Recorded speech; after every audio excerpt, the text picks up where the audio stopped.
Hi friends, 50 days detox சேலஞ்சோட டே 23.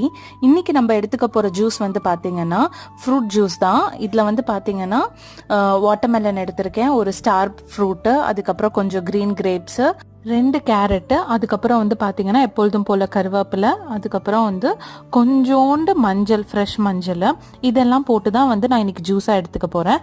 இதில் வந்து பார்த்தீங்கன்னா ஃபுல்லாக ஃப்ரூட்ஸ் தான் நம்ம நிறையா போட்டிருக்கனால ஜூஸ் வந்து குடிக்க ரொம்ப டேஸ்டியாக இருக்கும். நான் வீக்லி ஒன்ஸ் மட்டும்தான் இந்த மாதிரி வந்து நிறையா ஃப்ரூட்ஸ் போட்டு ஜூஸ் எடுத்துக்கிறேன். நான் ஃப்ரூட்ஸ்லேயும் வந்து சுகர் கண்டென்ட் ஜாஸ்தியாக இருக்குது, அந்த ரீசன்னால் இந்த ஜூஸ் வந்து ரொம்பவே நல்லா இருக்கும் குடிக்கிறதுக்கு. இதுவும் நம்ம வந்து ட்ரை பண்ணலாம், ரொம்ப நல்லா இருந்தது. மேக்ஸிமம் நம்ம சீசனல் ஃப்ரூட்ஸ் அண்ட் வெஜிடபிள்ஸ் வந்து ஆட் பண்ணுறது ரொம்பவே நல்லது நம்ம ஹெல்த்துக்கு. அதனால இப்போ வந்து பார்த்தீங்கன்னா வாட்டர்மெலன், அந்த கிரேப்ஸ் எல்லாம் நிறையா கிடைக்குது. அதனால நீங்கள் வந்து அதை வந்து மேக்ஸிமம் ஆட் பண்ணிக்கோங்க. இந்த வீடியோ பிடிச்சிருந்தா மறக்காமல் எங்கள் சேனலுக்கு லைக் பண்ணுங்கள், ஷேர் பண்ணுங்கள், சப்ஸ்கிரைப் பண்ணுங்கள். தேங்க்யூ.